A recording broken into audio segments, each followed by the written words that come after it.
Welcome back to AERO 3170, Aviation Safety. This is presentation number 2 on textbook chapter 2, Why Do Accidents Happen? In the early days of aviation, between 1922 and 1925, one pilot was killed in an accident for every 10,000 flight hours. That was quite high. Accident investigations at that time focused on preventing accidents by looking at simple causation theories. So what is the main goal of an accident investigation? Why do we investigate aviation accidents? The main goal is to establish a probable cause and then recommend changes to improve safety. So what type of safety culture is represented by accident investigations? It's called reactive safety. In other words, we react to an accident by investigating it and then making recommendations to try to prevent it or at least mitigate the risk in the future. So we react. It's safety after an accident has already happened.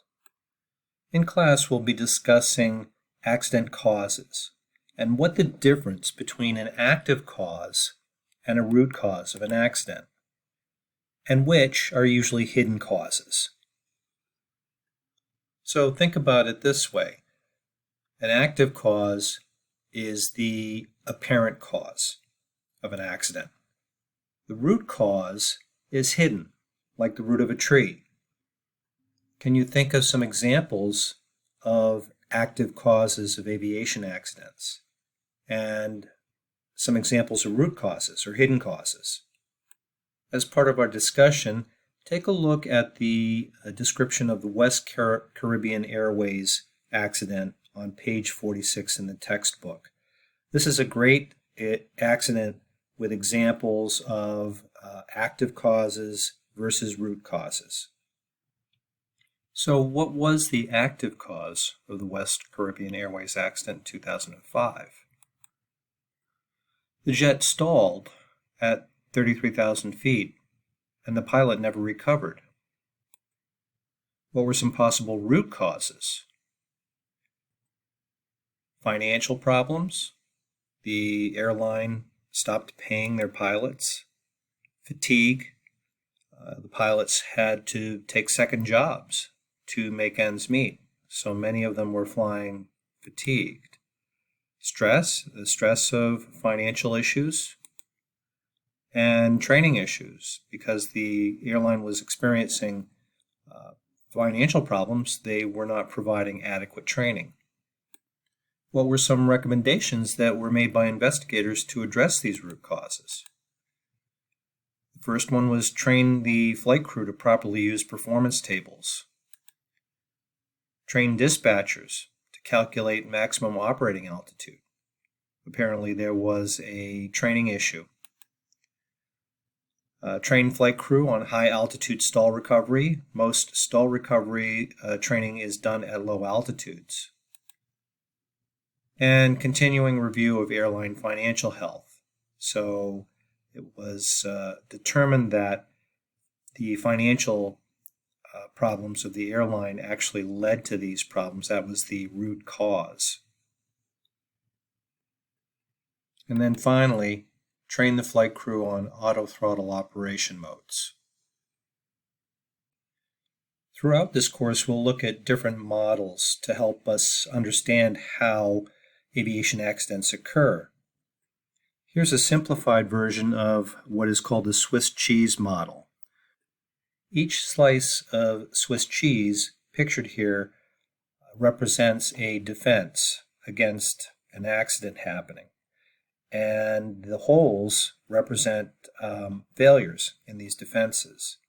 When the holes line up on each line of defense, the consequence is an accident. The Swiss cheese model is a model of accident causation, and it was developed by Dr. James T. Reason. Dr. Reason was a research psychologist with the Royal Air Force Institute of Aviation Medicine. and he was also a professor at the University of Manchester. Here's a more detailed example of the Swiss cheese model by Dr. Reason. The slices of Swiss cheese are labeled. They are defenses. For example, on the left is organizational influences, and then moving to the right, unsafe supervision, and then preconditions for unsafe acts, and then the unsafe act itself. The holes represent failed or absent defenses. The first three slices on the left are labeled latent failures. You could also consider those to be root failures or root causes or hidden causes. The last one on the right is called an active failure or an active cause. Again, each hole in the slices of Swiss cheese are considered to be failed or absent defenses. And when those holes line up, it results in a mishap or an accident.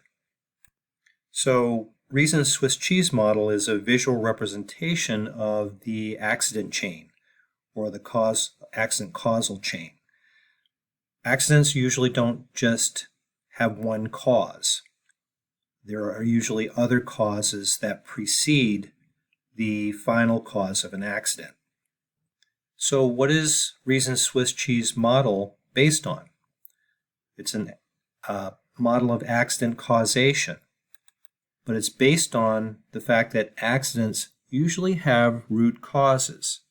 Root causes, again, are hidden causes that can be traced to faulty actions or inaction by management. So what did Dr. Reason call these faulty actions or lack of action by management? He called them latent failures. So the root causes or the hidden causes were called latent failures. There are 4 latent failures in Reason's Swiss cheese model. The first one is organizational influences, management, for example. The second one is unsafe supervision. So the supervision provided by the company was unsafe in some way. The next one is preconditions for unsafe acts. So perhaps an unsafe situation on a ramp. And then the unsafe act itself. As part of a group discussion in class, we'll use Reason's Swiss cheese model to come up with a fictional aviation accident. And in that fictional aviation accident, your group should come up with organizational influences, unsafe supervision, preconditions for unsafe acts, and the unsafe act itself to describe the chain that led to the ultimate accident. Again, organizational influences include organizational issues like culture, safety culture, for example, politics. Unsafe supervision includes governance, oversight, management issues. Preconditions for the unsafe act includes flaws or problems with processes, systems, and tools. And then the unsafe act itself could be a pilot error or a mistake made by another aviation employee. The Air France Flight 4590 accident is a good example to use when looking at the Swiss cheese model. You can find a description of Air France Flight 4590 on page 70 of the textbook. What were the active causes of this accident? When you read the description, think about the active causes. And what were the root causes of the accident? The active cause is pretty simple. It was a piece of debris, a metal strip that had fallen off of a previous flight and was laying on the runway when Air France Flight 4590 took off. The aircraft blew a tire after hitting the debris on the runway, and shrapnel from the tire punctured the fuel tank of Air France Flight 4590.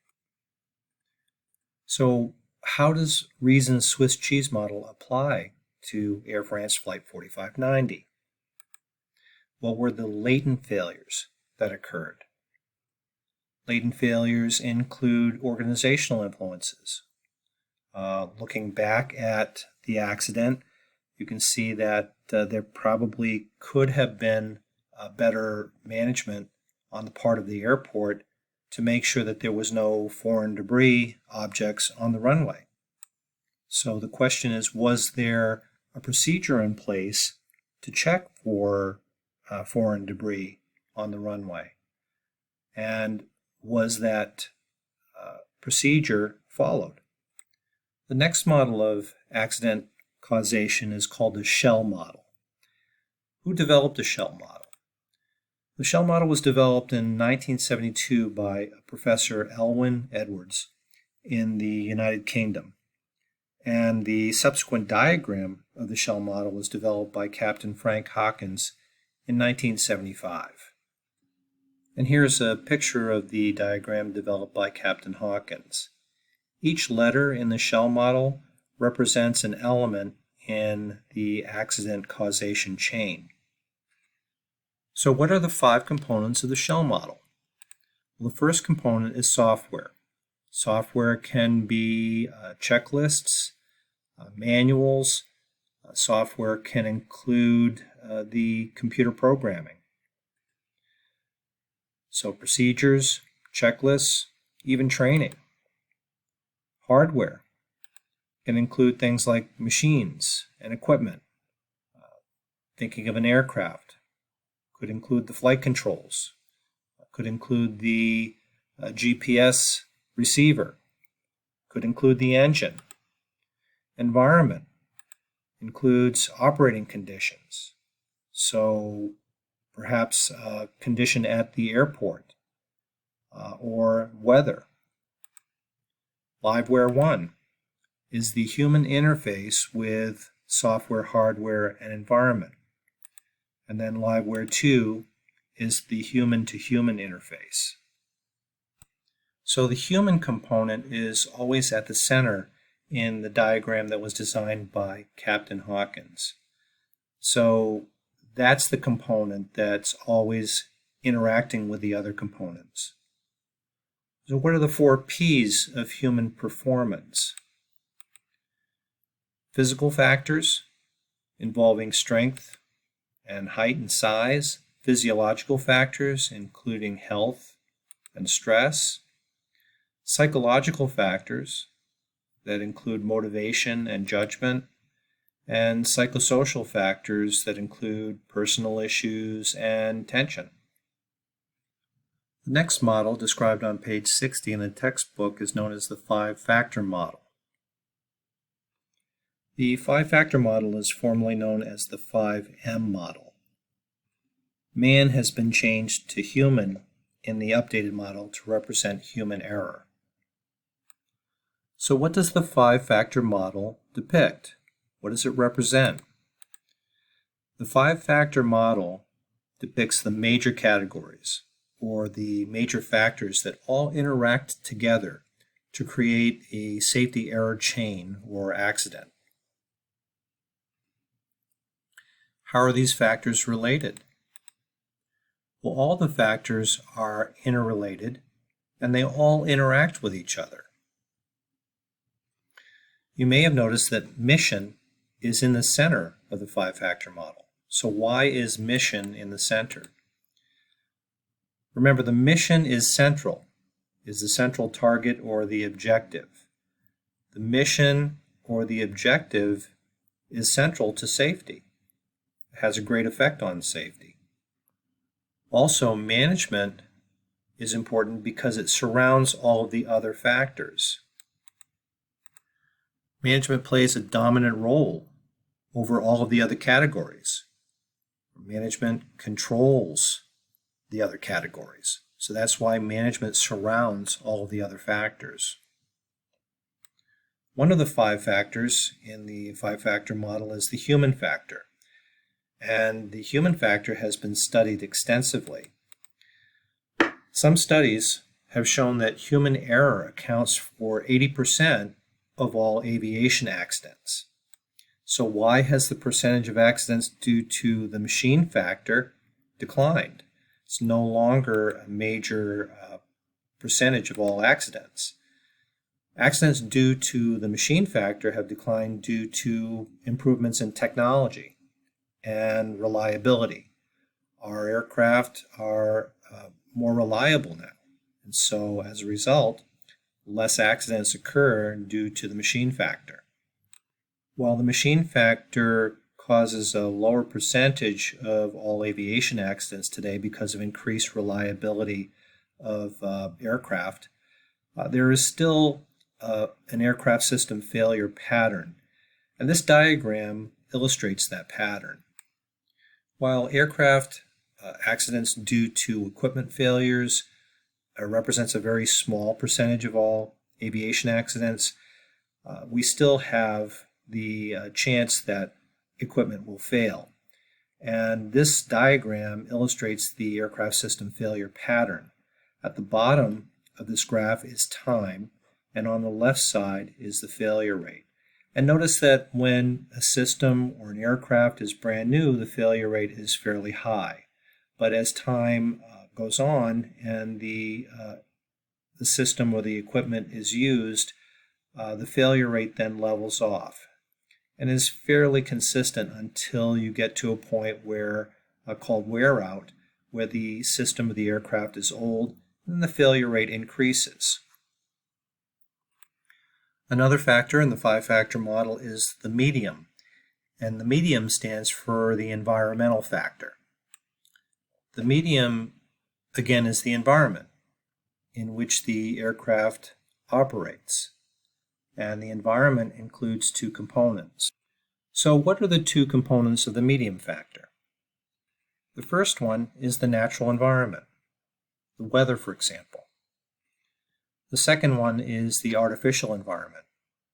An example would be the airport environment, the runway environment, the ramp.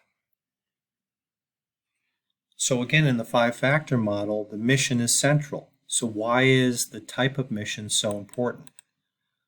Well, the risks that are involved in different missions vary significantly. For example, if you're looking at a small regional airline, the risk that is taken by the aircraft and the pilots and crews that fly those airplanes is very different from the risks that face a large airline that flies international routes. And then the final factor in the five-factor model is management. And management, again, surrounds all of the other factors. So why is it so important? Well, the ultimate responsibility for safety rests with management. It's management that controls all of the resources. Resources include equipment, personnel, and training, and all of those resources have an effect on safety. Well, that's the end of presentation 2 on why accidents happen. The next presentation will cover humans as the challenge in safety.